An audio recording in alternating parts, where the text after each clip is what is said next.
Shalom, shalom. Hoje eu vou fazer leitura de 1 Crônicas, do capítulo 18 ao 20, e Cânticos, capítulo 2. 1 Crônicas 18. Depois disso, Davi derrotou os filisteus e os subjugou, e tirou do controle deles a cidade de Gate e seus povoados. Davi derrotou também os moabitas, que ficaram sujeitos a ele, pagando-lhe impostos. Além disso, Davi derrotou Hadadezer, rei de Zobá, nas proximidades de Amate, quando Hadadezer tentava obter o controle na região do rio Eufrates. Davi se apossou de 1.000 dos seus carros de guerra, 7.000 cavaleiros e 20.000 soldados de infantaria. Ainda levou 100 cavalos de carros de guerra e aleijou todos os outros. Quando os arameus de Damasco vieram ajudar Hadadezer, rei de Zobá, Davi matou 22.000 deles. Em seguida, estabeleceu guarnições militares no reino dos arameus de Damasco, sujeitando-os a lhe pagarem impostos. E o Senhor dava vitórias a Davi aonde quer que ele fosse. Davi também levou para Jerusalém os escudos de ouro usados pelos oficiais de Hadadezer. De Tebá e Cum, cidades que pertenciam a Hadadezer, o rei Davi levou grande quantidade de bronze, que Salomão utilizou para fazer o tanque de bronze, as colunas e vários utensílios. Quando Tou, rei de Amate, soube que Davi tinha derrotado todo o exército de Hadadezer, rei de Zobá, enviou seu filho Adorão ao rei Davi para saudá-lo e parabenizá-lo por sua vitória na batalha contra Hadadezer, que tinha estado em guerra com Tou. E com Adorão mandou todo tipo de utensílios de ouro, de prata e de bronze. O rei Davi consagrou esses utensílios ao Senhor, como fizera com a prata e ouro tomados de todas estas nações, Edom e Moabe, os amonitas, os filisteus e Amaleque. Abissai, filho de Zeruia, derrotou 18.000 edomitas no Vale do Sal. Depois colocou guarnições militares em Edom, sujeitando todos os edomitas a Davi. O Senhor dava vitórias a Davi aonde quer que ele fosse. Davi reinou sobre todo o Israel, administrando o direito e a justiça a todo o seu povo. Joabe, filho de Zeruia, era comandante do exército. Josafá, filho de Ailude, era o arquivista real. Zadok, filho de Aitube, e Aimeleque, filho de Abiatar, eram sacerdotes. Salsa era secretário. Benaia, filho de Joiada, comandava os queretitas e os peletitas, e os filhos do rei Davi eram seus principais oficiais. 1 Crônicas 19. Algum tempo depois, Naás, rei dos Amonitas, morreu, e seu filho foi o seu sucessor. Davi pensou, serei bondoso com Anum, filho de Naás, porque seu pai foi bondoso comigo. Então Davi enviou uma delegação para transmitir a Anum seu pesar pela morte do pai. Mas, quando os mensageiros de Davi chegaram à terra dos Amonitas para expressar condolências a Anum, os líderes amonitas lhe disseram, achas que Davi está honrando teu pai ao enviar mensageiros para expressar condolências? Não é nada disso. Davi os enviou como espiões para examinar o país e destruí-lo. Então Anum prendeu os mensageiros de Davi, rapou-lhes a barba, cortou metade de suas roupas até as nádegas e os mandou embora. Quando Davi soube disso, enviou mensageiros ao encontro deles, pois haviam sido profundamente humilhados, e lhes mandou dizer, fiquem em Jericó até que a barba cresça e então voltem para casa. Vendo Anum e os amonitas, que tinham atraído sobre si o ódio de Davi, alugaram da Mesopotâmia, de Aram-Maaca e de Zobá, carros de guerra e condutores de carros por 35 toneladas de prata. Alugaram 32.000 carros e seus condutores e contrataram o rei de Maaca com suas tropas, o qual veio e acampou perto de Medeba, e os amonitas foram convocados de suas cidades e partiram para a batalha. Ao saber disso, Davi ordenou a Joabe que marchasse com todo o exército. Os amonitas saíram e se puseram em posição de combate na entrada da cidade, e os reis que tinham vindo posicionaram-se em campo aberto. Vendo Joabe, que estava cercado pelas linhas de combate, escolheu alguns dos melhores soldados de Israel e os posicionou contra os arameus. Pôs o restante dos homens sob o comando de seu irmão Abissai e os posicionou contra os amonitas. E Joabe disse a Abissai: se os arameus forem fortes demais para mim, venha me ajudar. Mas se os amonitas forem fortes demais para você, eu irei ajudá-lo. Seja forte e lutemos com bravura pelo nosso povo e pelas cidades do nosso Deus, e que o Senhor faça o que for de sua vontade. Então Joabe e seus soldados avançaram contra os arameus que fugiram dele. Quando os amonitas viram que os arameus estavam fugindo de Joabe, também fugiram de seu irmão Abissai e entraram na cidade. Assim Joabe voltou para Jerusalém. Ao perceber os arameus que haviam sido derrotados por Israel, enviaram mensageiros para trazer arameus que viviam do outro lado do Eufrates.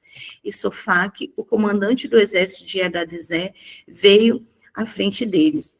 Informado disso, Davi reuniu todo Israel e atravessou o Jordão, avançou contra eles e formou linhas de combate defronte deles. Mas, começando o combate, eles fugiram de diante de Israel, e Davi matou 7.000 dos seus condutores de carros de guerra e 40.000 dos seus soldados de infantaria.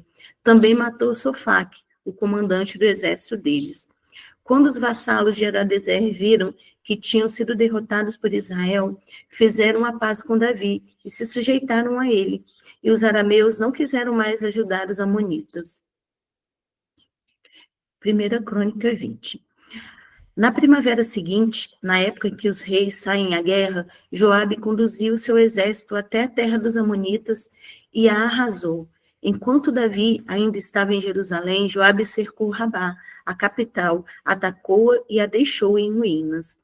Davi tirou a coroa da cabeça de Milcom, uma coroa de ouro de 35 quilos, ornamentada com pedras preciosas, e ela foi colocada na cabeça de Davi. Ele levou uma grande quantidade de bens da cidade, e levou também os seus habitantes, designando-lhes trabalhos com serras, picaretas de ferro e machados. Davi fez isso com todas as cidades amonitas. Depois voltou com todo o seu exército para Jerusalém. E houve, depois disso, uma guerra com os filisteus em Gézer. Naquela época, Sibecai de Usate matou Sipai, um dos descendentes dos Refaíns, e os filisteus foram subjugados. Noutra batalha contra os filisteus, Elanã, filho de Jair, matou Lami, irmão de Golias, de Gate, que possuía uma lança cuja haste parecia uma lançadeira de tecelão. Noutra batalha, em Gate, havia um homem de grande estatura e que tinha 6 dedos em cada mão e 6 dedos em cada pé, 24 dedos ao todo. Ele também era descendente de Rafa, e ele desafiou Israel, mas Jonatas, filho de Simeia, irmão de Davi, o matou. Esses eram descendentes de Rafa, em Gate, e foram mortos por Davi e seus soldados. Cânticos 2. Sou uma flor de Saron, um lírio dos vales. Como um lírio entre os espinhos é a minha amada entre as jovens. Como uma macieira entre as árvores da floresta é o meu amado entre os jovens. Tenho prazer em sentar-me à sua sombra. O seu fruto é doce ao meu paladar. Ele me levou ao salão de banquetes, e o seu estandarte sobre mim é o amor. Por favor, sustentem-me com passas, revigorem-me com maçãs, pois estou doente de amor. O seu braço esquerdo esteja debaixo da minha cabeça, e o seu braço direito me abrace. Mulheres de Jerusalém, eu as faço jurar pelas gazelas e pelas corças do campo. Não despertem, nem provoquem o amor, enquanto ele não o quiser. Escutem, é o meu amado, vejam. Aí vem ele, saltando pelos montes, pulando sobre as colinas. O meu amado é como uma gazela, como um cervo novo. Vejam, lá está ele, atrás do nosso muro, observando pelas janelas, espiando pelas grades. O meu amado falou e me disse: levante-se, minha querida, minha bela, e venha comigo. Veja, o inverno passou, as chuvas acabaram e já se foram. Aparecem flores sobre a terra, e chegou o tempo de cantar. Já se ouve em nossa terra o arrulhar dos pombos. A figueira produz os primeiros frutos, as vinhas florescem e espalham sua fragrância. Levante-se, venha, minha querida, minha bela, venha comigo. Minha pomba que está nas fendas da rocha, nos esconderijos, nas encostas dos montes, mostre-me o seu rosto, deixe-me ouvir a sua voz, pois a sua voz é suave e o seu rosto é lindo. Apanhe-se para nós as raposas, as raposinhas que estragam as vinhas, pois as nossas vinhas estão floridas. O meu amado é meu e eu sou dele, ele pastoreia entre os lírios. Volte, amado meu, antes que rompa o dia e fujam as sombras, e seja como a gazela ou como o cervo novo nas colinas escarpadas. Amém. Demais. O livro de Crônicas, ele vai trazendo aí, relembrando, né, de fatos importantes, fatos que nós lemos recentemente, e a gente vê aqui um trecho que ele tem grande importância para nós nessa manhã. O Senhor está falando e nos dando uma visão mais aprofundada acerca de como nós, às vezes, julgamos e recebemos alguma mensagem, né? A gente vê que no capítulo 19 de 1 Crônicas, o Davi, ele envia os embaixadores para consolar o filho do rei Naás. Rei Naás era um rei dos amonitas, né? E Davi tinha uma gratidão por algo que ele tinha feito a Davi. E quando ele fica sabendo da morte desse rei, Davi envia os seus embaixadores ali para consolar o seu filho. Foi um ato de condolência e foi um ato diplomático, porque Davi aqui, ele já era rei. E nesse período aqui, Davi, ele tinha vencido muitos povos. Então, Davi estava com aquela fama, né, dentre os outros povos ali, de conquistador. Ele tinha vencido ali muitos outros povos, né? E quando ele envia os embaixadores dele ali, ele tinha, ali foi um ato de bondade, ele estava ali realmente com um ato genuíno de diplomacia, de compaixão, né? Só que a palavra fala, no verso 3 do capítulo 19, que, porém, os príncipes dos filhos de Amon disseram a Anum: pensas que Davi honra o teu pai, porque te mandou consoladores? Não vieram seus servos a ti te esquadrinhar e te transtornar e espiar a terra? Então, esses homens, né, os príncipes ali, eles dão ao filho de Naás um mau conselho. Eles começam a gerar naquele jovem, né, que tinha acabado de perder o pai, que estava numa situação ali agora que ele ia ter que reinar.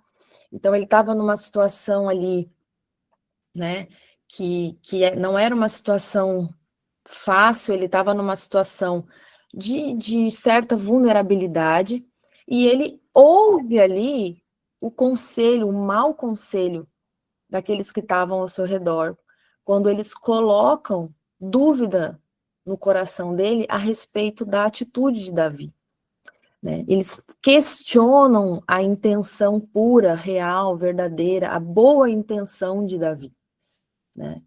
E a gente vê aqui que, por conta, acontece uma guerra totalmente desnecessária. Então, a forma ali como aqueles conselheiros interpretaram foi uma forma maliciosa.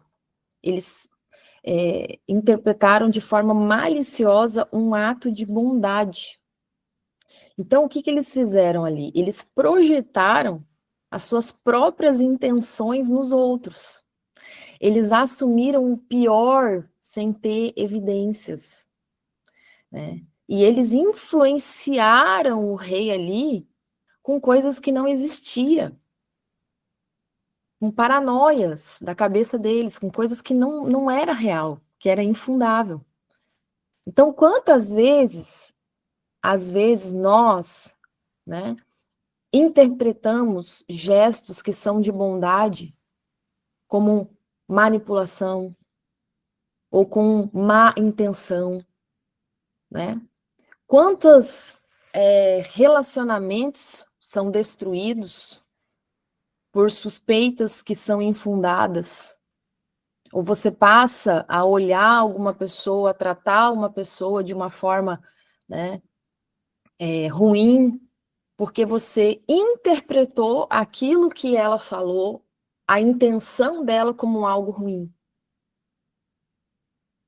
Então, a gente vê que Hanum, o filho, né, do rei Naás, o que ele faz? Ele vai humilhar os embaixadores de Davi.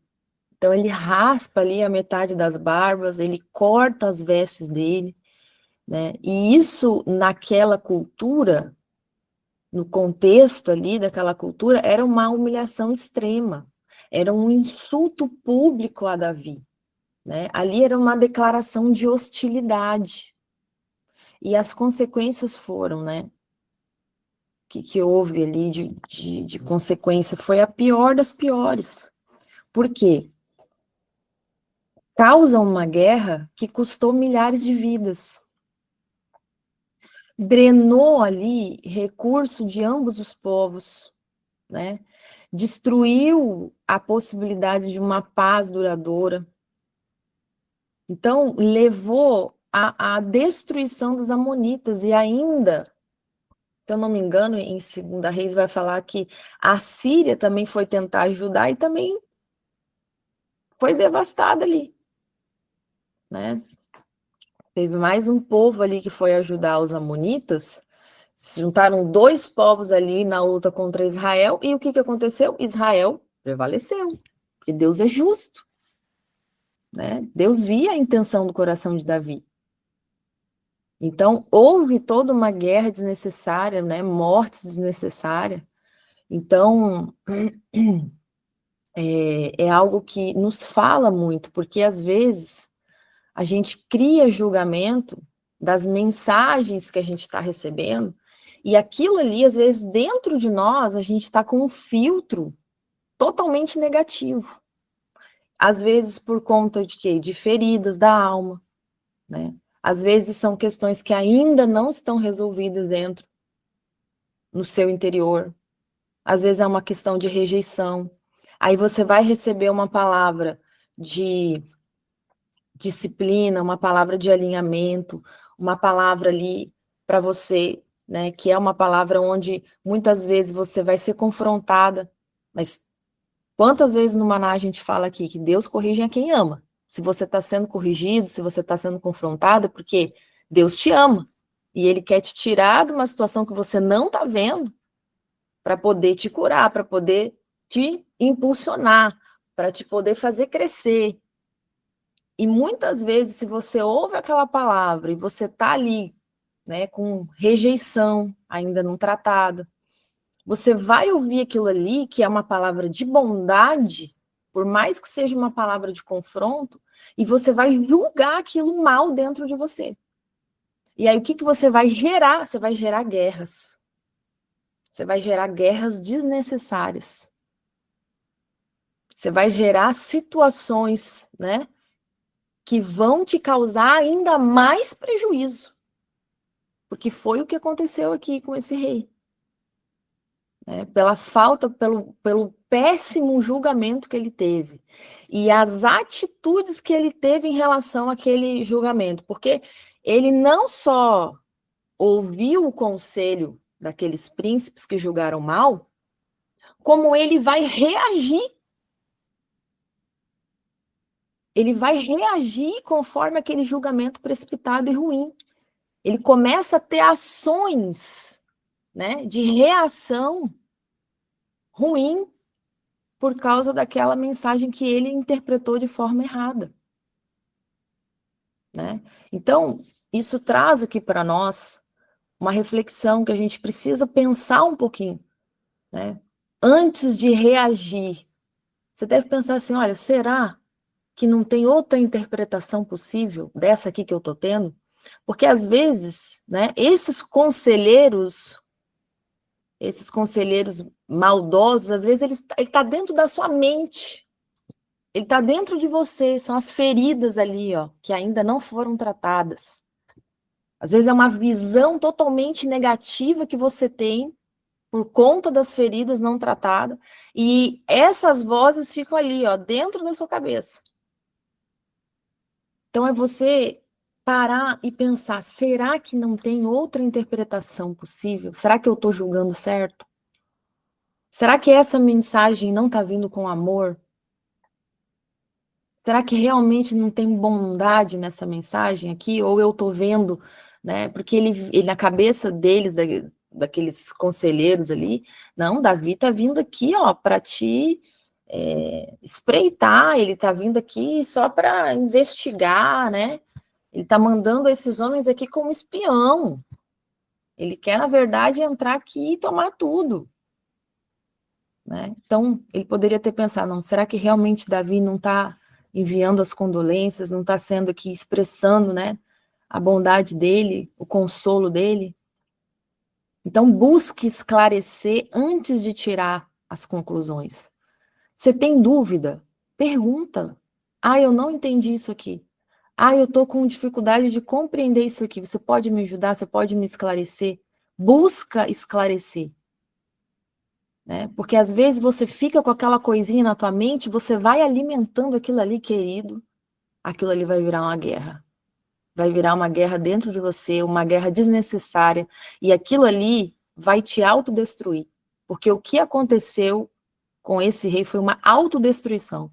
Ele precocemente ali, né, acabou de virar rei ali, porque o pai tinha ido, toma uma decisão totalmente precipitada, porque ouviu maus conselhos ali, daqueles homens que julgaram a boa intenção de Davi, julgaram mal, e aí ele toma uma atitude, uma reação totalmente errada diante daquilo, e ele destrói, se autodestrói, destrói todo o reino dele, e ainda sobra para outra nação que entrou na história, que não era nem para ter entrado. Né? Então, a gente precisa ter cuidado na forma como a gente interpreta as coisas, né? Porque maus entendidos pode escalar para divisões permanentes. Então, a gente tem que ter muita cautela, né? Com julgamentos, com a forma que você está recebendo aquela mensagem, qual é o filtro que você está usando? Será que você não tem que limpar o seu filtro? Será que você não tem que purificar? Será que ele não está contaminado? Então, é a necessidade, né, de você ter ali um diálogo aberto, você perguntar, você está acessível a outras possíveis interpretações, você saber que você não é o dono da verdade, você não é o, né? É você dar a possibilidade de, às vezes, né, o benefício da dúvida, de você dar a possibilidade de você estar errado, de você enxergar, muitas vezes, algo que você não está enxergando. Então, Yeshua, ele vai dizer em João 7:24, ele diz assim, ó, não julguei segundo a aparência, né? Não julguei segundo a aparência, mas segundo a reta justiça. A palavra do Senhor fala que a nossa justiça é como um trapo de imundícia.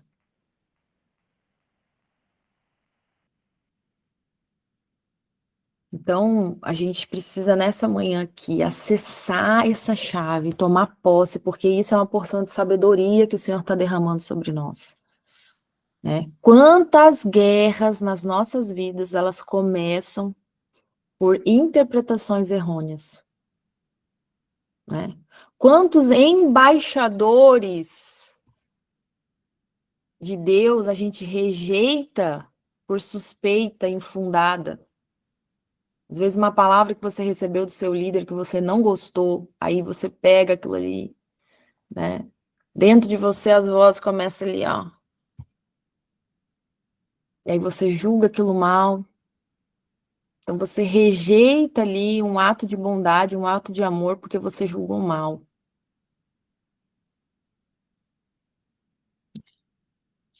Então a gente precisa aqui nessa manhã acessar isso, entender isso, estar mais aberto, ser mais cauteloso, para que a gente possa ver e entender, ouvir como o Senhor ouve, né? Para que a gente tenha sabedoria, para que a gente julgue com retidão, com humildade, para reconhecer as nossas limitações, né? Para que a gente tenha graça para buscar a paz antes de buscar o conflito, para que a gente seja construtores de pontes, né? Literalmente não destruidores de relacionamentos. Então, que o Senhor nessa manhã ele te dê sabedoria para que você possa ver além das aparências, né? E a shalom dele, para que os nossos relacionamentos eles tenham de fato a bênção do Senhor, a shalom do Senhor, e que a gente possa viver, né, segundo ele tem ordenado, segundo agrada o coração dele, em comunhão, em unidade, em paz, né? Deixa que o Senhor julgue, deixa que o Senhor vai tratar, ele conhece, mas busque você, né, sabedoria, para que você ouça aquilo ali, e para que nenhum filtro contaminado venha distorcer algo que às vezes você está recebendo como bênção na sua vida, e você às vezes está rejeitando e criando guerras desnecessárias por causa de um mau julgamento. Amém? Que o Senhor te fortaleça nessa manhã, te abençoe poderosamente, em nome de Yeshua HaMashiach, e amanhã estaremos firmes e fortes no propósito. Bom dia, shalom, shalom.